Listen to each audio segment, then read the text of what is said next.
Dumarami ang dumarayo pa sa Bocaue, Bulacan para mamili ng mga paputok at pailaw. Pero ingat sa mahabang biyahe, pauwi para hindi yan magliyab nang wala sa oras. Kung paano, alamin natin sa pagtutok ni June Veneracion, live mula sa Bocaue, Bulacan. June.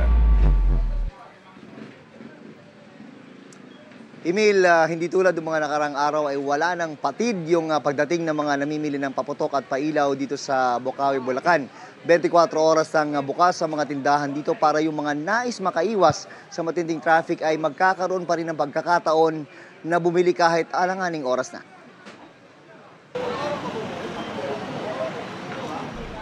Masiglang benta ang sumalubong ngayong araw sa mga nagtitinda ng paputok at pailaw sa Bocaue, Bulacan, ang fireworks capital ng bansa. Pero dahil ibinaba ang presyo ng paninda para makasabay sa mas murang bentahan ng mga smuggled na paputok, apektado raw ang kita. Yung kita ngayon, sir, bali hindi ganong kalakihan. Kasi hindi naman kasi mataas yung aming presyo. Pero okay lang, sir, kasi maraming bumibili rito sa amin. At least hindi, sir, malulugi kami kahit kokonti yung kita. Ang kagandahan daw ngayon ay mataas ang demand at kulang ang supply. Kaya mas mataas na ang presyo ng Wheaties, Judas Belt at Lucy's kumpara noong Nobyembre. Kaya mas konti ang nabili ni Allen sa budget na 50,000 pesos na para sa double celebration tuwing January 1. Birthday kasi ng misis ko, kaya sineselebrate ko yung talagang putukan. Dumayo pa mula Nueva Ecija si Ninfa para bumili ng paputok sa halagang 40,000 pesos na kanyang ibebenta sa lugar nila.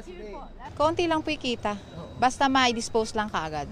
Para iwas disgrasya sa pagbiyahe ng biniling paputok, narito ang ilang safety tips mula sa Bureau of Fire Protection.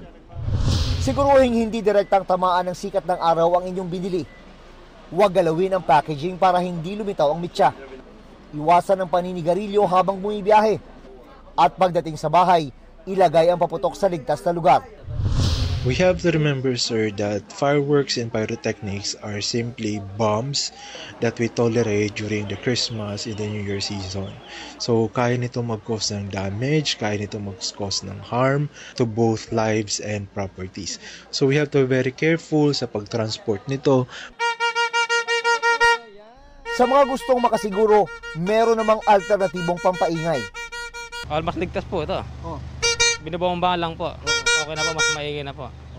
Ligtas ang kamay mo dyan. Siyempre, hindi po mapabawas ng daliri dito eh. Pero meron talagang naging tradisyon na ang paggamit ng paputok sa pagsalubong sa bagong taon. Talaga ako every year. Pero nung pandemic, bumibili talaga ako para, sabi nga nila pampaswerte, awa naman ng Diyos. Sineswerte. Yes, sir. Happy New Year! Happy New Year!